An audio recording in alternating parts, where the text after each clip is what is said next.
Et nous enchaînons à présent avec Enjeu Patrimoine. Nous allons nous poser toutes les questions qui concernent le rendement de vos investissements face à l'inflation. On voit l'inflation qui dégonfle sur les derniers mois. Les livrets réglementés qui vous faisaient perdre de l'argent face à une inflation élevée retrouvent un petit peu de couleur, même si cela reste limité pour le moment. Est-ce que cela doit changer une stratégie d'investissement ? Pour en parler, nous avons le plaisir d'avoir deux experts du sujet en plateau. Nous avons le plaisir d'accueillir tout d'abord Simon Fabre. Bonjour Simon Fabre. Bonjour. Merci. Bienvenue sur le plateau de Smart Patrimoine, président fondateur de Roseau Patrimoine. Roseau Patrimoine, nouvelle structure, nouvellement lancée, Simon Fabre. Tout à fait. On en est dans les tout premiers mois et donc je suis ravi de pouvoir venir partager mon analyse avec vous, Nicolas. Bienvenue Simon Fabre. On a le plaisir d'accueillir également Mehdi Alilarbi. Bonjour Mehdi Alilarbi. Bonjour. Directeur général de FOBS Family Office. Alors on va commencer avec vous, Mehdi Alilarbi. Alors, si je regarde les chiffres d'inflation sur les derniers mois de cette année 2024, on était à 2,3% en France en mars, 3,4% en avril, 2,4% en mai. On va vers un dégonflement peut-être encore un peu plus prononcé sur le mois de juin. On retrouve quelque part des niveaux en dessous d'un 3% d'un livret A par exemple. Donc on perd plus d'argent quand on met de l'argent sur le livret A. Est-ce qu'on en gagne ? Je ne sais pas, mais en tout cas on n'en perd plus. Est-ce que ce dégonflement de l'inflation sur les derniers mois vient remettre en cause finalement une stratégie patrimoniale où il y a quelques mois on entendait qu'il fallait aller chercher plus de risques pour plus de rendement pour éviter de perdre de l'argent tout simplement sur des livrets réglementés ou sur des comptes courants? Je pense que la stratégie qui est liée uniquement à l'inflation n'est pas forcément la bonne appréciation des choses. L'inflation, elle diminue certes. Ce qui va se passer, c'est qu'à retardement, on va avoir aussi l'épargne réglementée qui va diminuer. Donc, oui. Ça va s'ajuster. Donc, à la limite, il y a un effet d'aubaine qui va durer quelques mois. Mais on voit bien qu'en fait, tout ce qui est épargne, entre guillemets, garantie, va forcément décélérer. Donc, parce que l'inflation rentre dans le calcul, quelque part, des rendements proposés sur les livrets réglementés. C'est un peu la promesse de l'État de faire en sorte de préserver le pouvoir d'achat des ménages. Et on voit bien que de toute façon, l'épargne réglementée, c'est quelques dizaines de milliers d'euros finalement. Donc pour les petits patrimoines, c'est important. Pour les plus gros patrimoines, de toute façon, c'est une interrogation à avoir sur le fait que si j'ai mon épargne qui est placée, quelle est la corrélation avec l'inflation et quel est l'impact finalement du mouvement des taux par rapport à l'inflation. Bien sûr. L'inflation va avoir un impact sur la politique monétaire. Et c'est cette politique monétaire, finalement, désolé de faire un pied d'écart. Un pas de côté, c'est ça. Voilà, exactement. Mais très clairement, ce qu'on présente aujourd'hui, nous, c'est des stratégies où on va justement aller capter cette rémunération qui a bénéficié en fait d'une politique de taux importante pour limiter la diffusion de la monnaie. Bien sûr. Et cette politique-là, on voit qu'il y a une première action de la Banque centrale qui a été faite. Banque centrale européenne. Banque centrale européenne, vous faites bien de préciser, qui n'est pas prévue a priori d'ici. Enfin, il n'y a pas d'autres baisses de taux d'ici la fin de l'année. Néanmoins, on se dit, est-ce qu'il y a quelque chose à capter en termes de performance? Donc la stratégie, de toute façon, elle est évolutive, certes, mais nous, sur une vision de long terme, on a toujours proposé à nos clients d'avoir une allocation multi-asset, c'est-à-dire en fait, finalement, de prendre le meilleur de ce qu'offrent les marchés, quelle que soit la conjoncture. Alors la question que vous posez là, c'est que faire justement dans ce contexte particulier où on voit un dégonflement de l'inflation, où on voit les taux baissent maintenant, c'est plus, les décisions de faire baisser les taux sont là, c'est plus effectivement une attente comme ces dernières semaines. Mais ça, on va se poser la question juste après. Déjà, tout d'abord, même question Simon Fabre, l'inflation recule, les livrets réglementés reprennent quelques couleurs. Les Français aiment leurs livrets réglementés, ils aiment leurs fonds en euros. On leur a dit qu'il fallait en sortir, qu'il fallait aller chercher du rendement ailleurs puisqu'ils perdaient de l'argent sur finalement ces placements les plus sûrs. Est-ce que finalement le retour à une inflation plus basse peut permettre de se dire tout va bien, on revient dans un monde où mon livret A me fait plus perdre d'argent et ça reste un placement sûr et liquide? Alors, ça peut donner effectivement ce sentiment, et je pense que l'élément important, c'est ce que vous venez de dire, c'est que les Français ont le sentiment que tout peut être garanti. Et quand on entend effectivement le livret A aujourd'hui rémunéré jusqu'à la fin de l'année 2025 à 3%. Oui, on est au-dessus de l'inflation affichée aujourd'hui, mais pendant plusieurs mois, on a été bien plus bas, puisque si on replace aussi dans un contexte, il faut savoir d'où on vient. L'an dernier, en mois de février, on était à plus de 7 points d'inflation, et il y a un an tout pile, puisqu'au mois de juin l'an dernier, on était à 5,3 d'inflation. Donc toute cette période-là, on avait déjà des taux de livret réglementés et sécurisés qui étaient à peu près aux mêmes horizons que ce qu'on connaît aujourd'hui. Et donc, on a eu un retard pour les clients qui se veulent totalement sécuritaires ou malheureusement, et c'est souvent ce que vous évoquez aussi sur votre programme, pas suffisamment avertis ou cultivés en termes de connaissances financières.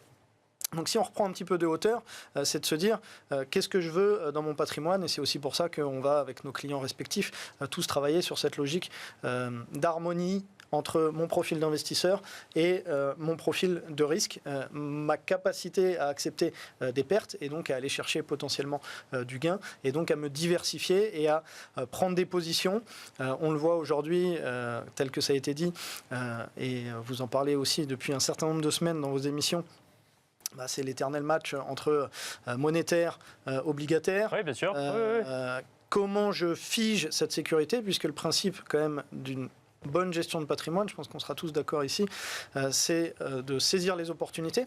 Donc... Mais alors, est-ce que là, justement, on n'est pas dans un moment d'opportunité, comme commençait à nous le décrire Mehdi Ali-Larbi, c'est-à-dire qu'on est pile à la fin du contexte de taux élevés, même si on a déjà vu des taux longs qui anticipaient les baisses, qui avaient commencé à rebaisser, et en même temps, on peut encore en profiter aujourd'hui pour se positionner, je ne sais pas, sur l'investissement obligataire, par exemple. Alors, c'est tout à fait là où je pense qu'on sera aussi tous d'accord et où je voulais en venir. C'est que justement, en fonction du profil d'investisseur de votre client, enfin de mes clients, moi je les accompagne justement sur cette durabilité de l'investissement. Et évidemment, l'obligataire, on va aller le chercher avec une notion de durée plus importante que si on allait chercher des investissements monétaires qui aujourd'hui arrivent à offrir des rendements aussi intéressants et qui vont normalement de façon assez certaine benchmarker l'inflation, mais qui ont une durée ou en tout cas une pérennité nettement moindre. Et donc en fonction des poches que vous êtes capable de créer dans votre patrimoine, eh bien évidemment on va faire des prises de date sur de l'obligataire, on va faire des prises de date sur un certain nombre de produits qui retrouvent le vent en poupe. On va penser évidemment aux fameux contrats d'assurance vie qui aujourd'hui sur la place, c'est le moment aussi pour les clients de se poser la bonne question par rapport à la fiscalité en cas de sortie ou grâce à la loi Pacte d'un éventuel transfert et de dynamiser une gestion et de verser sur des fonds euros. Mehdi Ali-Larbi, la question aujourd'hui, l'enjeu c'est de prendre date tant qu'on peut sur des niveaux de taux, notamment sur l'obligataire, un peu plus élevés que ce qu'on pourrait anticiper sur les prochains mois. C'est ça, c'est la stratégie avant l'été ? C'est exactement la stratégie, même si on parle de l'actualité de ce matin. On a vu le taux de la dette française augmenter. Oui, bien sûr. Du résultat qu'on a vu hier. L'impact du politique sur le financier.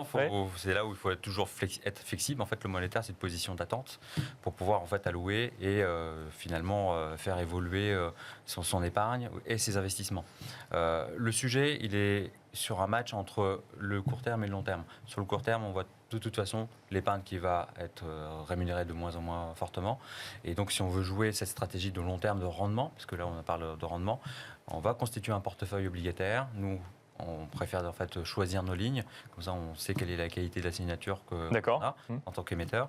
Et donc, on va faire ce qu'on appelle un portefeuille buy and hold, c'est-à-dire en fait un portefeuille obligataire qu'on va constituer et qu'on va laisser en fait arriver à terme tout seul. D'accord. Et ça nous permet c'est ce qu'on appelle les fonds à échéance quelque part. D'accord. Oui, bien sûr. Les fonds à échéance fonctionnent un peu différemment. Nous, on ne fait pas de fonds à échéance. D'accord. Ok. Mais vous le faites vous-même quoi quelque part. On le fait nous-mêmes, voilà.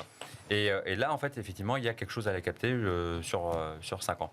Ensuite, sur le marché action, il y a une autre opportunité. C'est-à-dire que si on voit que finalement l'inflation baisse, c'est justement le green flag qu'attendent les marchés. Pour les marchés actions, c'est vraiment le green flag qui est attendu. D'accord. Et on voit que les valeurs croissance, elles, vont être dopées justement par une politique accommodante de la Banque centrale. Donc le professionnel de l'investissement que vous êtes dit, la BCE baisse ses taux, l'inflation recule, c'est le moment de retourner sur les marchés plus qu'il y a 6 mois par exemple ? Ouais.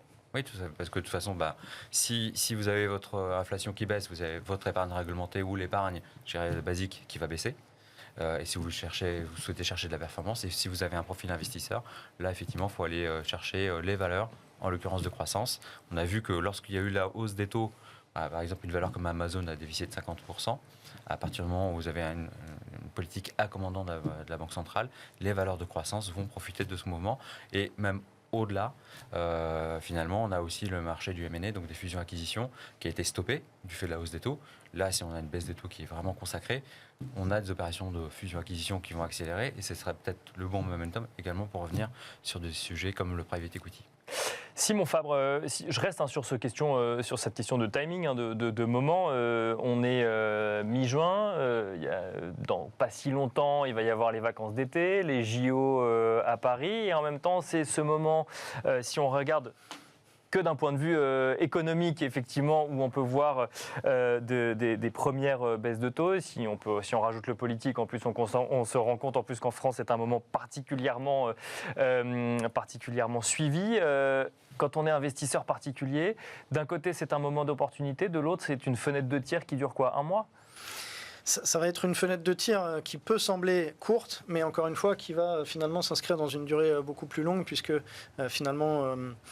les entrées pour un certain nombre de points de marché, notamment sur le marché action, si on retrace aussi l'historique, sur tous les investissements, c'est quand même celui qui a été, au cours des dernières années, toujours le plus performant. Mais grâce à cet esprit d'investissement long terme et de capacité à rester aussi sur des positions. Donc c'est toujours de se dire, je vais rentrer à différents moments, je vais être capable de porter ma position parce que j'aurai bien arbitré les poches de mon patrimoine pour la partie financière, notamment celle qui est capable de rester en long terme investie. Après, c'est évident qu'aujourd'hui, il va y avoir une réorientation, un réarbitrage sur les actifs des clients. Tous ceux qui étaient en attente sur du monétaire ou parfois sur des fonds euros vont devoir certainement accepter de remodifier en fonction de l'appétence au risque et de l'adéquation entre le profil investisseur et le profil de risque de chacun. Mais sur cette fenêtre de tir, malheureusement pour ceux qui voulaient partir sur la plage, il faudra être un peu plus attentif et bien accompagné à tout le moins pour que les clients saisissent ces opportunités.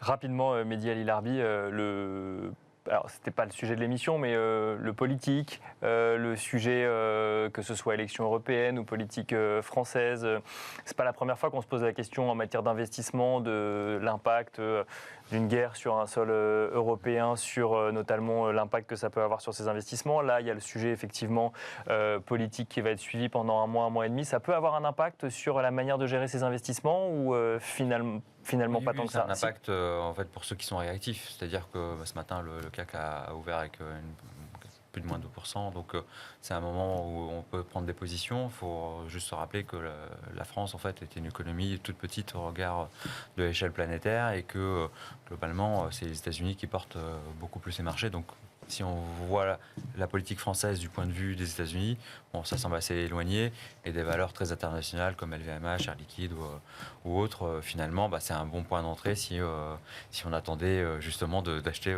pas trop cher. Mais effectivement, ensuite, c'est à relativiser par rapport aux enjeux de manière globale dans le monde financier, si je comprends bien. Oui, de toute façon, c'est vraiment à relativiser. Vous n'avez pas, la France est une économie qui est intégrée à l'Europe, donc c'est plutôt la politique européenne et les menaces à l'échelle européenne qui peuvent poser un problème. Merci beaucoup Mehdi Ali Larbi, directeur général de Forbes The Family Office, Simon Fabre, président fondateur de Roseau Patrimoine. Merci à vous et on se retrouve tout de suite dans l'œil du CGP.